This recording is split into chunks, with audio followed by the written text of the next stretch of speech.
What up, peeps? Tony Baker here, back for another session of that verbal cardio. Man, I've been missing in action, man. A lot to talk about, a lot to say, a lot to talk about, a lot to chop it up about. You know what I'm saying? So, since my last verbal cardio, like my real verbal cardio, man, I've been traveling like crazy, man. Kind of overloaded on work, been shooting some stuff, and it's been crazy. You know what I'm saying? Got two new cats, since the last one. There's one of them right here. Come here. Oh, no, die. Sorry. We got Daps out here, Dapper. I call him Dapper because he's black and white, tuxedo. So, Dapper is his name. You know what I'm saying? What's up, man? Purring as usual, you know what I'm saying, looking for trouble. And Midnight is around here somewhere. Midnight's under the table. I can't get to him right now, but he's down there. You'll see him on my page. They fighting right now. They fighting on the underneath. The tree is still up. I was gonna take the tree down because the cats are playing it. I was like, the cats are having a good time. Let's leave it up even further. I know y'all mad. The tree is still right behind the camera. Don't even trip, man. Shout out to you see the Beto Art back here. Beto Art is his name on Instagram. Beto Art, he did this like classic, hip hop and R&B artists mixed with, comic book covers. Sums me right up, man. Sabrina got me these on the low. Got the Tupac with the Days of Futures Past X-Men cover right here. You got Nas Illmatic, but it's with the Vision. The first appearance of Vision in the Avengers, that's what that's modeled after. You know what I'm saying? Silver Surfer's first issue, you got the Erykah Badu, okay? And Secret Wars, you got the Wu-Tang Clan, man. So check his page out, man. He's got some dope stuff on there, and I'm gonna buy some more of this. So, support him, man. You know what I'm saying? Black businesses out here. Cats are fighting on the underneath. Wu-Tang Clan. Speaking of Wu-Tang Clan, man, let's talk about it. Wu-Tang Clan, what they mean to me. Wu-Tang Clan are pretty much a part of my life. Like anybody that has known me for a long time, like especially high school, I was Wu-Tang McGee. I'm talking about Wu-Tang birthday cakes, Wu-Tang earrings, necklaces, Wu-wear. I had the hats, the shirts, the shorts, the jeans. I was all in on Wu-Tang Clan. And so they had this documentary on Showtime of Mike's and Men, this 4-part documentary just about the Wu-Tang Clan. So of course it's right up my alley, man. It's a part of my soul. I love Wu-Tang, man. That to me was, let's take it back. Let's take it all the way back. Let's take it back 1993, all right?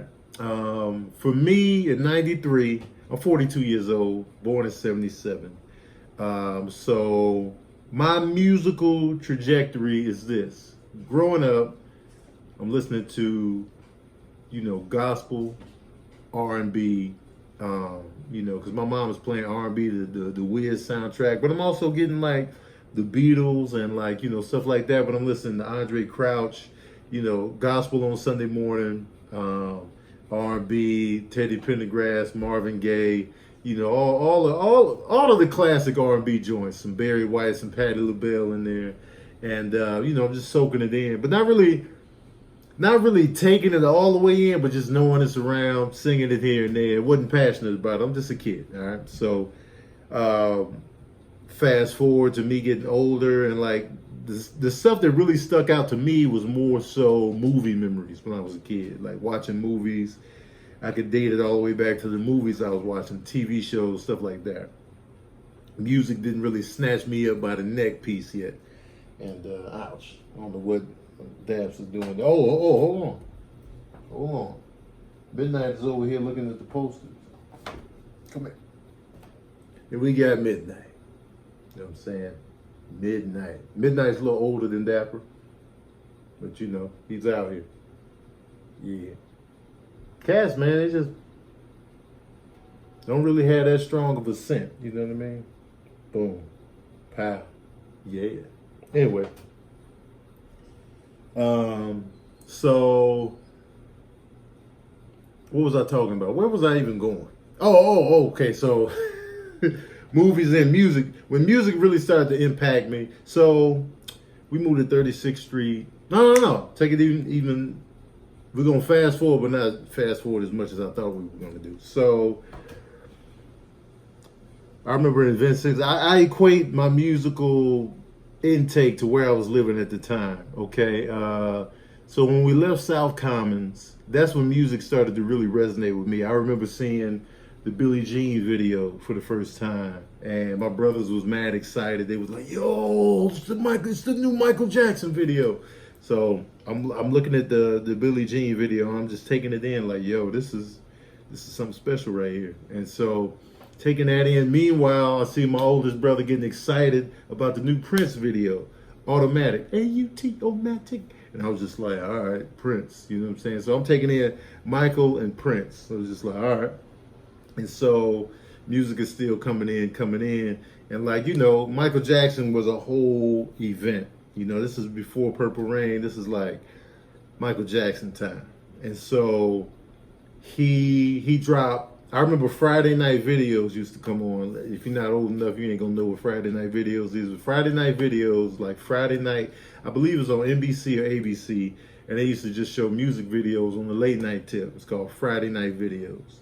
I even remember the logo they had. So Thriller debuts, and I remember when Thriller debuted, I was excited, but I was scared to watch it all. Like I remember watching it at the beginning.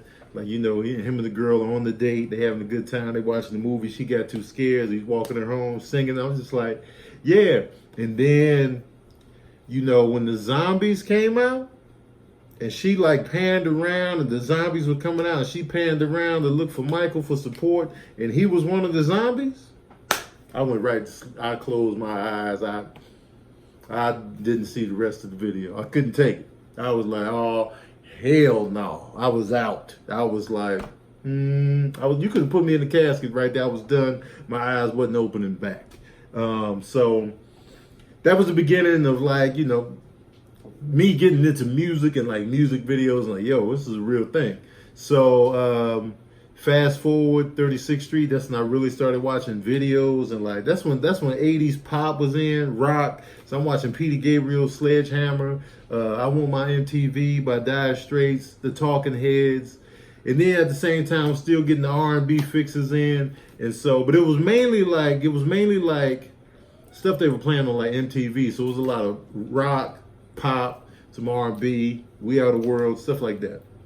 So I'm taking it all in. So fast forward again, you know, Purple Rain soundtrack comes out. That's when I'm really fully just taking in albums. Like my brother loved Prince. Sade was coming out, so I'm taking all this in. And so fast forward again, my middle brother. So my oldest brother, he would listen to like house music, you know, Prince, stuff like that, kind of like the Cocteau Twins, stuff like that. And then my middle brother, he got really into like hip hop, but he was also into like Anthrax and like heavy metal type stuff, like Dead Kennedys and stuff like that. But he also had like the Smiths, and he would have like hip hop, Audio 2, Beastie Boys, you know, just all kind of stuff. And I'm just taking it all in, just listening to their music, because I was a kid. I didn't buy nothing on my own at that time. So, but I'm still like obsessed with like videos. I'm watching videos and like taking it in, forming my own like musical palette.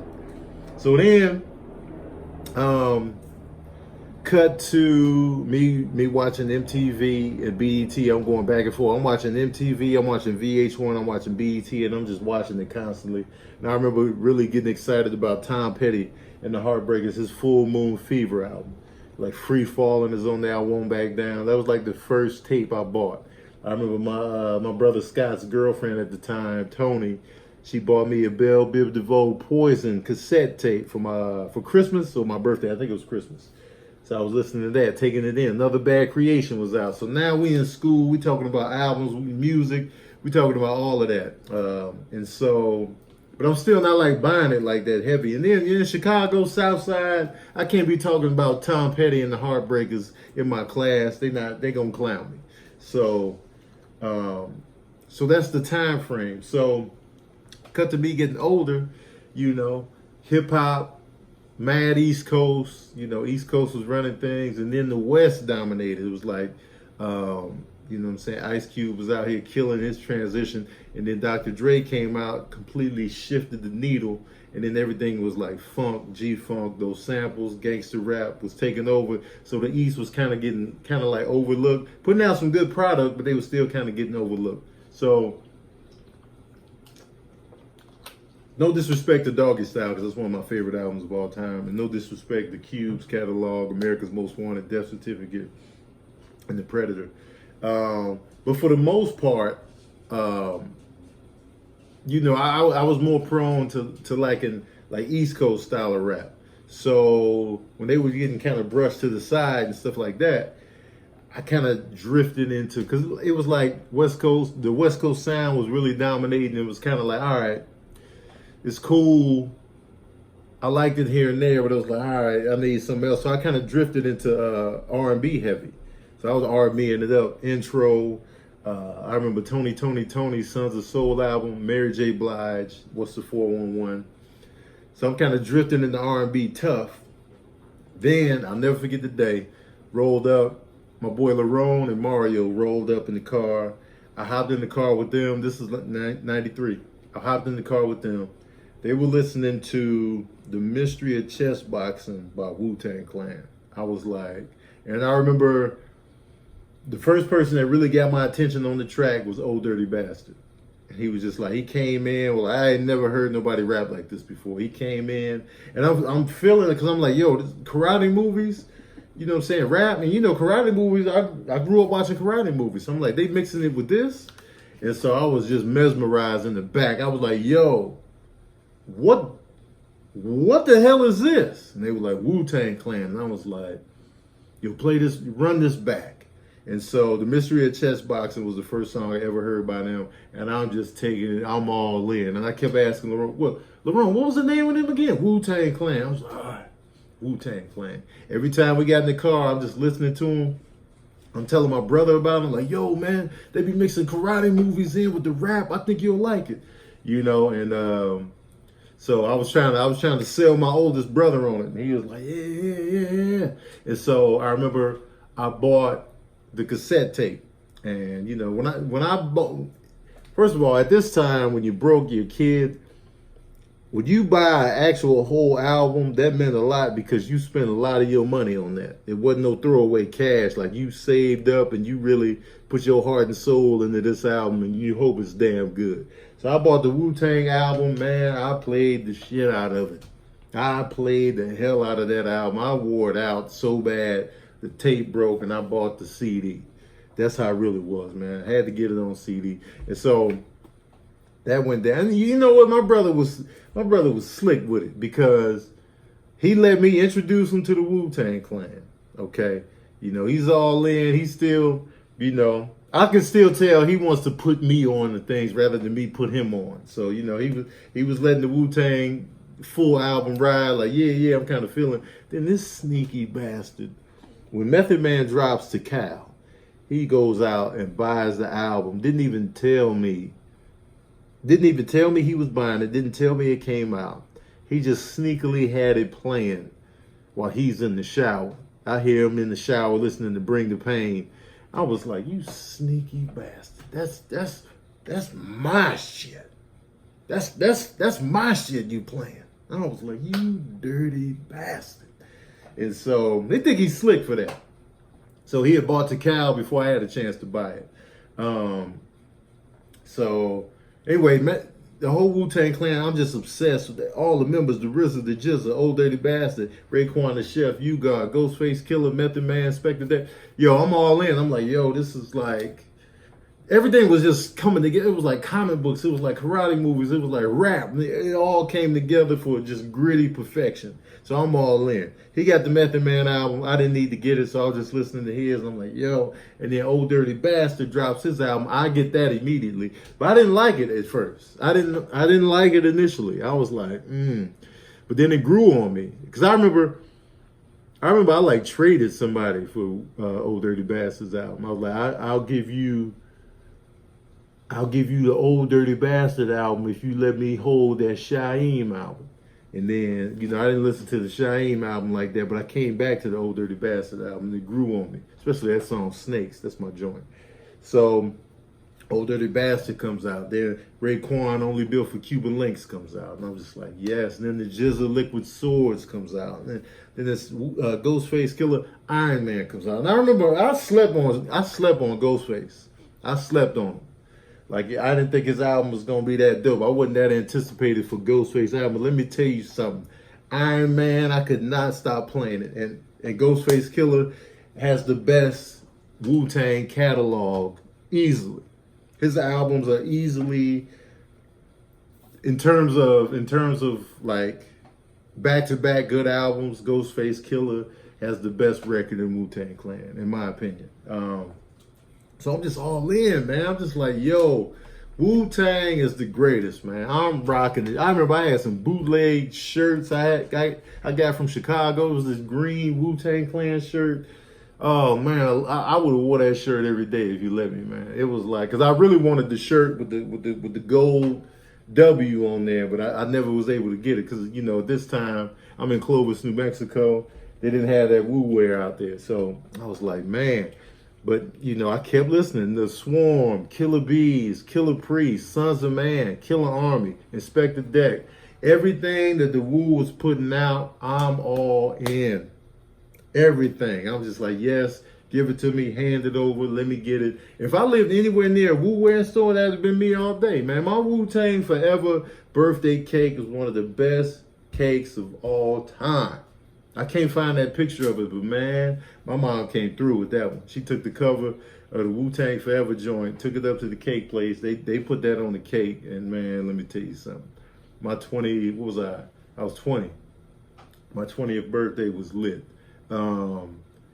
Yeah, and I was all in, man. I was all in. So they are a part of my very fiber. You know what I mean? Like Wu-Tang Clan, I feel like I've been rocking with them for years. Like years. The video games they put out, whatever they put out, I'm all in. Oh, Method Man gonna be in the movie? Bet. I'm watching it. You know what I'm saying? All of that. And then once I got to college and, they started releasing like projects, the projects weren't really hitting like that initial run. Outside of Ghostface, everybody's like second albums wasn't hitting as hard as the first, and it was like I remember I was still waiting for Inspector Deck to come out. Master Killer had yet to come out. U-God didn't put nothing out yet. The RZA finally dropped something, and it was just like they were coming out with the second turn at bat, I guess. And then ODB's Nigga Please album was just weird. It was just like, but I was still Wu-Tang all day. I'm pulling up. I'm checking it out. I'm giving it a shot. I'm all in. Wu-Tang Clan. And then Into the Wu-Tang 36 Chambers still holds up. It still holds up to this day. Track for track. It's one of my favorite albums of all time. Like if I gotta get on the spaceship and get out of here, I can only bring 5 albums. Wu-Tang Clan is probably the second album I'm gonna grab. And it's funny, man, like Inspector Deck is slept on as an MC within the Wu-Tang Clan albums.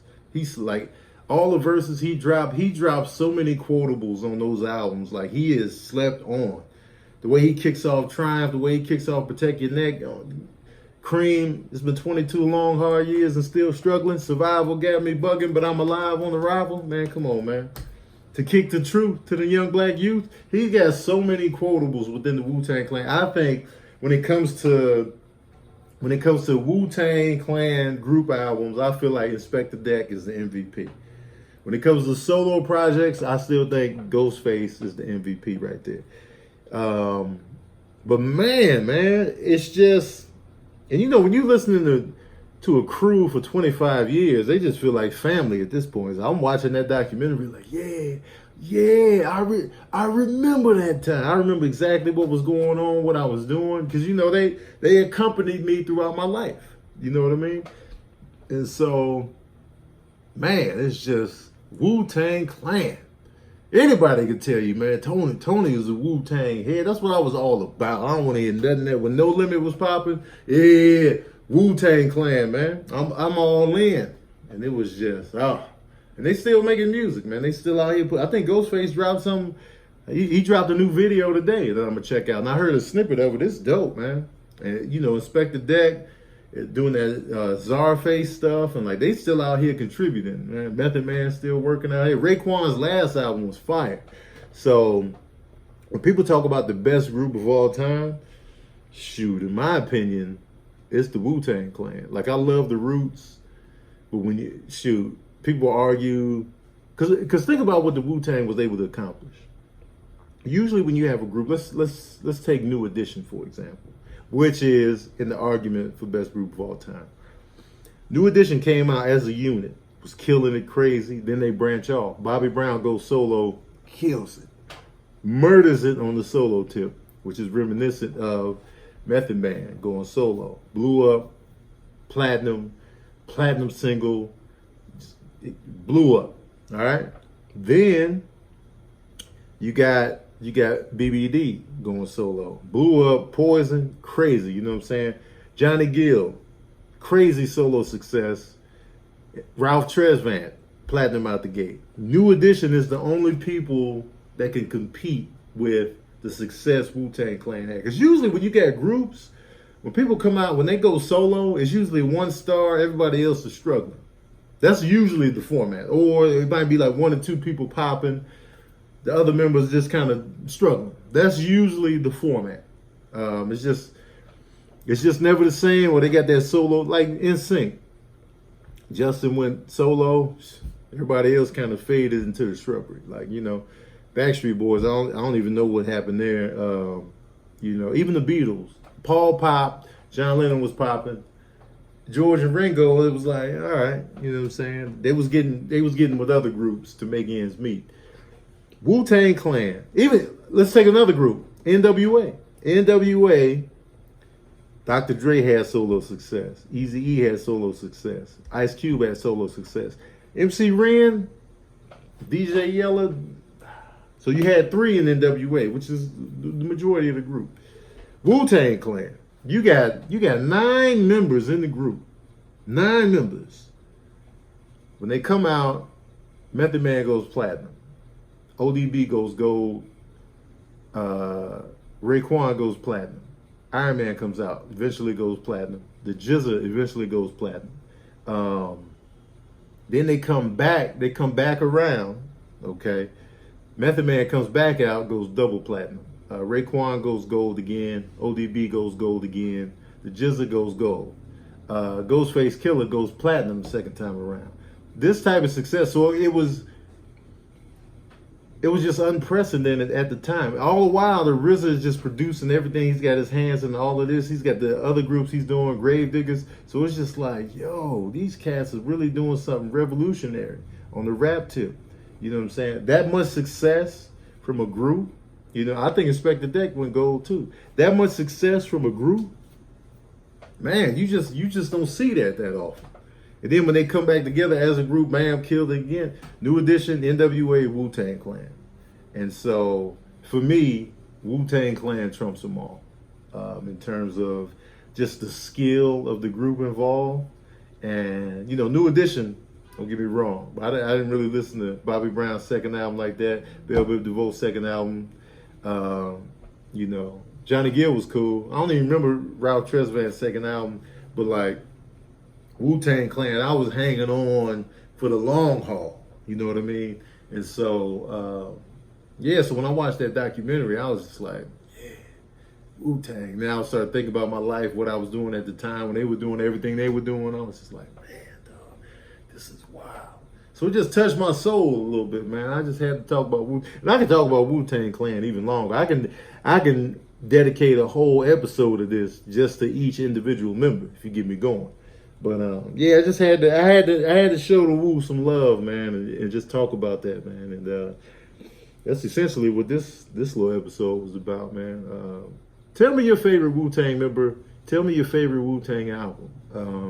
What did you think of the Wu-Tang Clan? What was your intro to Wu-Tang? Let me know. And thanks for watching, y'all. I failed to give a shout out to water. You know what I'm saying? We all need it. Drink more of it, man. It's my favorite co-host. And thank you for tuning in to another session of that verbal cardio.